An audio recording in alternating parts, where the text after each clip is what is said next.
안녕하세요. 28살 평범한 직장인입니다. 타지에 와서 어느덧 자취생활도 9년이 다 돼가고 있네요. 자취하다 보니 임대료며 공과금이며 보험이며 생활비가 만만치가 않네요.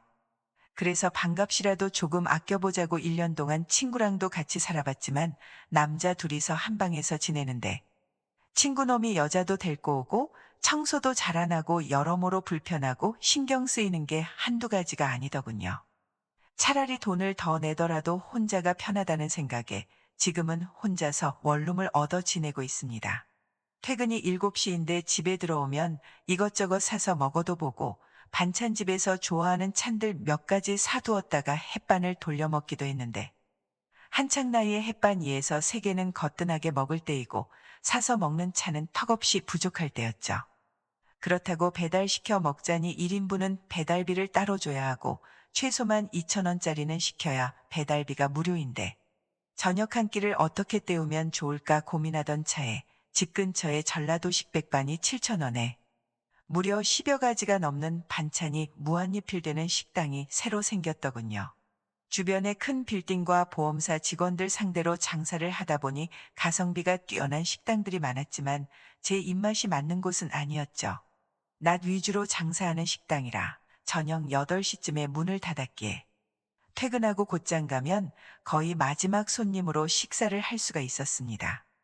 물론 저녁에는 반찬이 떨어져도 새로 만들어 채워두지 않는다는 단점이 있긴 했지만 저같이 많이 먹는 대식가에겐 남은 음식들만으로도 충분히 배를 채울 수 있었으니 저로선 감사할 따름이었죠. 거의 매일을 한 달 넘게 찾아가자 서서히 아줌마도 나를 애틋하고 살갑게 대해줬고 나를 위해 반찬 따로 챙겨뒀다가 저녁에 꺼내주기도 했네요. 9년을 넘게 자취 생활을 하고 있다.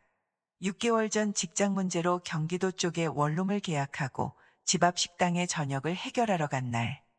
환하게 미소 지으며 반갑게 맞이하던 식당 아줌마를 보고 식당 아줌마가 왜 이렇게 우아하게 생겼지 하고 놀라고 음식이 하나같이 내 입맛에 잘 맞아 한 번 더 놀랬고 이후 단골이 되었다. 주인 여자 나이는 40대 초반에서 잘해야 30대 후반으로 보였으며 상냥한 말투에 배우 장미희님 느낌도 살짝 났다. 하루는 맥주 한잔하고 집으로 돌아오는 길에 단골 식당 간판에 불이 켜져 있는 거다. 시간은 밤 9시가 넘어가고 있었다.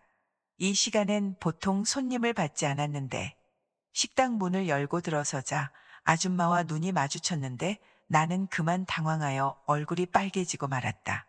식당 한켠에 쪼그리고 앉아 여자 2명이 수다를 떨며 열심히 파김치를 담고 있는 모습이 너무나 사랑스러워서이다. 정태 씨, 이 시간에 웬일이세요? 저 아줌마. 혹시 라면 하나 먹을 수 있나요? 이 시간까지 저녁을 안 먹었구나. 뭐 하느라 늦었어? 죄송해요. 한잔하고 들어오는데 아줌마가 끓여주는 칼칼한 라면이 땡겨서요. 영업시간은 이미 끝났지만 정태시니깐 특별히 해주는 거예요. 들고 있던 파김치를 내려놓으며 일어나려는 아줌마에게 너무 미안해서 아니요, 집에 가서 제가 그냥 끓여 먹을게요. 하면 아우려는 순간 그래도 내가 끓이는 거랑 총각이 끓여 먹는 거랑은 맛이 다르지. 기다려봐요. 방금 담은 파김치도 내줄 테니 맛도 볼 겸 그때 옆에 있던 아줌마가 한다는 소리가 예, 너 혹시 저 총각이랑 몰래 사귀는 건 아니지? 어머, 총각 앞에서 못하는 소리가 없어. 그만해. 왜 그래? 언뜻 봐도 둘 사이가 심상치 않구만. 서방 없는 년이 젊은 총각하고 사귈 수도 있지. 안 그래요, 총각? 안 해. 그럼요, 불가능한 일도 아니죠. 호호호. 총각이 그래도 생긴 거보단 말이 잘 통하네. 그때부터 주인 여자에게 본격적인 호감을 가지게 되었다. 매콤 알싸한 맛이 일품인 파김치에 라면을 돌돌 말아 먹고 수저를 내려놓는 소리를 들었는지 아줌마가 다가왔다. 어머, 벌써 다 먹었구나. 공기밥이랑 국물까지 싹 비웠네. 가게 문 닫았는데 찾아와서 죄송해요. 그러자 그녀는 생긋 웃으며 내 어깨를 툭 하고 한 번 치더니 얼굴을 내 얼굴 가까이 가져오며 말했다. 오늘 보니까 정말 귀엽게 생겼다. 내 모습을 귀엽다는 듯이 한참을 보더니 커피도 한 잔 해야지. 하며 돌아서서 그릇을 챙기셨다. 아줌마가 그릇을 치우고 설거지를 하는 동안 내 눈은 그녀를 쫓아다녔다. 총각, 뭘 그렇게 뚫어지게 쳐다봐. 이제 보니 정말 내 친구한테 관심 있구나. 호호호호. 그러지 말고 사귀자고 고백이라도 한번 해봐. 아차 싶었다. 파김치를 함께 담그고 있던 아줌마 친구분이 옆 테이블에 앉아 있는 것도 잊은 채 나는 쥐구멍에라도 들어가고 싶은 기분이었다. 정태 총각 왔어. 오늘은 소고기국인데 맛있게 먹어. 저녁마다 식사를 해결해주는 식당 주인 아줌마. 그날 이후 12살 연상인데 불구하고 여자로 다가온다. 이후 식당 아줌마와 친하게 지내게 된 것은 매일 저녁을 거기서 해결하면서부터다. 타지에서의 자취 생활에 백반정식 7,000원, 엄마가 만들어준 집밥 같은 반찬을 무한으로 배불리 먹고 제대로 된 끼니를 해결할 수 있는 곳. 10년 가까운 자취 생활에 나에게는 사막에서의 오아시스 같은 곳이었다. 그곳에서 식사하는 시간이 하루의 가장 행복한 시간이었고 너무나 좋았다. 원룸에 차를 주차하고 저녁을 먹기 위해 식당 쪽으로 향하는데 식당 주인 여자가 커다란 뭔가를 잔뜩 들고 낑낑대며 걸어오더니 나를 발견하곤 반갑게 인사를 합니다. 어머, 총각이구나? 아내, 안녕하세요. 오늘은 퇴근이 조금 늦으셨네요? 아내, 중요한 일 처리가 조금 늦어져서요. 그때 아줌마가 들고 있던 길다란 상자 하나가 길바닥에 떨어졌다. 내가 다급하게 잡으며 근데 이게 다 뭐예요? 혼자 이렇게 많이 샀어요. 네, 생필품이 다 떨어져서 오랜만에 마트에서 이것저것 샀는데 짐이 조금 많아졌네요. 나는 들고 있던 짐 몇 개를 집어들었다. 어머, 괜찮아요. 떨어진 거 그냥 위에 올려주시면 되는데. 아니요. 어차피 식당에 가던 길인데요. 뭘 들어다 드릴게요. 괜찮은데 죄송해서 어쩌죠? 그게 죄송한 일인가요? 식당 뒤편에 딸려있는 그녀의 방 안까지 들어가 물건을 내려놓았습니다. 그럼 먼저 나가 있을게요. 네, 고마워요, 총각. 문 손잡이를 잡고 돌리는데 다급하게 날 불러 세우네요. 저기 총각. 네, 저기. 미안한데 이왕 신세진 김에 부탁 하나만 더 해도 될까? 네, 그러세요. 사실은 나 이거 어떻게 할지 몰라서요. 화장실 변기 커버를 사왔는데 그걸 조립해 달라는 거였습니다. 제길 이 더러운 걸 신랑이나 애인한테나 해달라고 하지. 하고 속으로 생각했지만 이리 주세요. 하곤 그녀의 욕실까지 들어가 변기 커버를 마저 조립을 했습니다. 저 설치 다 했는데요. 이제 나가볼게요. 총각, 너무 고마워요. 오늘 저녁 식사는 나랑 같이 하는 건 어때? 오늘 신세 진 것도 갚을 겸 제대로 한 상 차려줄 테니. 저야 좋지요. 그때부터 아줌마랑 뭔가 이뤄지지 않을까 하는 기대감도 있었습니다.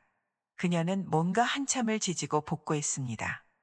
그리고 같이 식탁에 앉아 밥을 먹었죠. 그러면서 이런저런 얘기도 나누고, 아, 배부르다. 정말 잘 먹었어요. 차는 뭘 드릴까요? 괜찮은데요. 차까지 얻어 마시면 좀. 안 해요? 커피 드릴까요? 네, 그럼 한 잔 부탁드릴게요.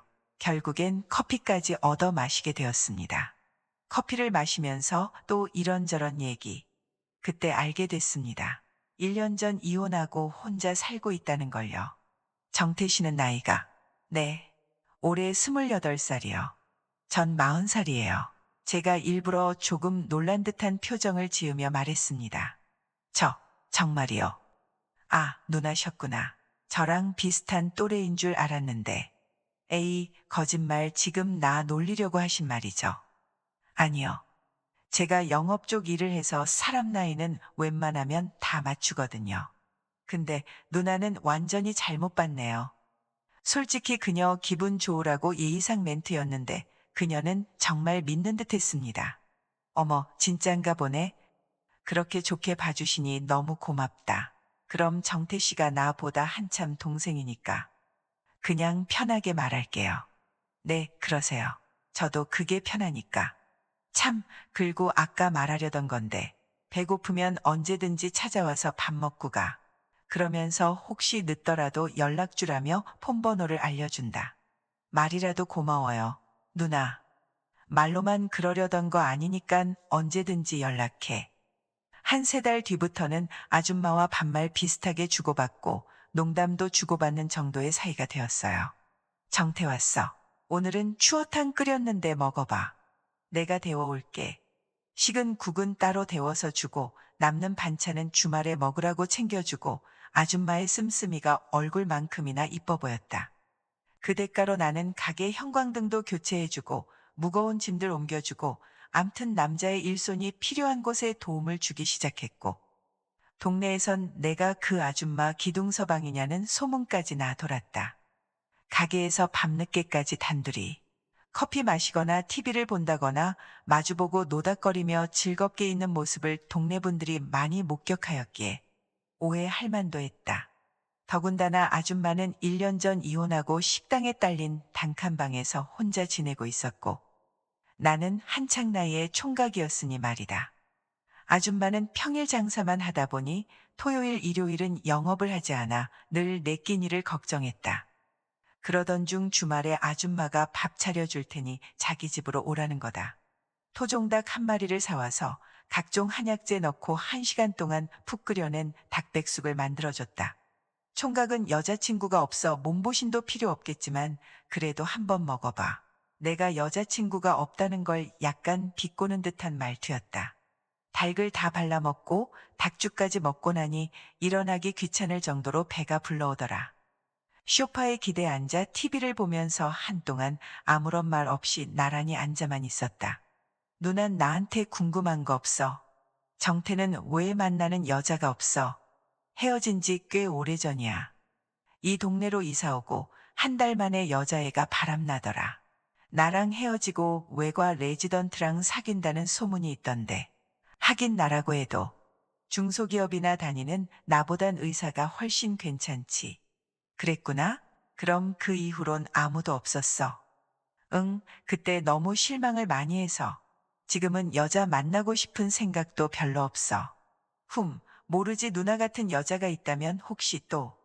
얘는 나처럼 나이 많은 여자가 뭐 좋다고. 그러는 누나야말로 혼자 산 지 1년이 넘었는데 애인이나 하나 만들지 뭐했냐. 아무튼 나 장가갈 때 누나 같이 요리 잘하고 내조 잘하는 착한 아내 얻었으면 정말 좋겠다. 정말 내가 그렇게 마음에 드니? 응, 누나 같은 여자도 드물지. 근데 나도 가끔은, 아주 가끔은 어린 남자 한 번 만나보고 싶단 생각할 때도 있어. 뭘 그리 더듬거리면서 말해. 나랑 한번 만나보고 싶다는 거지. 그렇게 아줌마와 반년을 넘게 사귀게 되었는데 어느 날 갑자기 전 남편이 연락이 와서 애들 생각해서라도 다시 살림 합치자고 한다면서 이혼하고 데리고 살던 여자가 바람나서 도망을 갔다나 딴 여자와 살아보니 조강지처만한 여자가 없는 것 같다며 과거의 잘못을 뉘우치고 있으니깐 다시 살림을 합쳤으면 한다며 며칠 전에는 애들까지 데리고 식당으로 찾아왔다는데 12살 많은 아줌마를 붙잡자니 솔직히 부담스럽고 보내자니 아쉽고 머릿속이 복잡하네요. 또 아줌마 전 남편이 능력이 좋은 분이래요. 돈도 꽤 있는 편이고 남편이 호색하니라 종종 바람을 피워 말썽을 일으키는 게 문제인데 재결합하는 조건으로 남편 명의로 된 재산의 일부를 아줌마에게 넘겨주겠다는 약속까지 했다네요. 아줌마가 저 때문에 고민하는 게 눈에 보이는데 제가 어떤 결정을 내리면 좋을까요?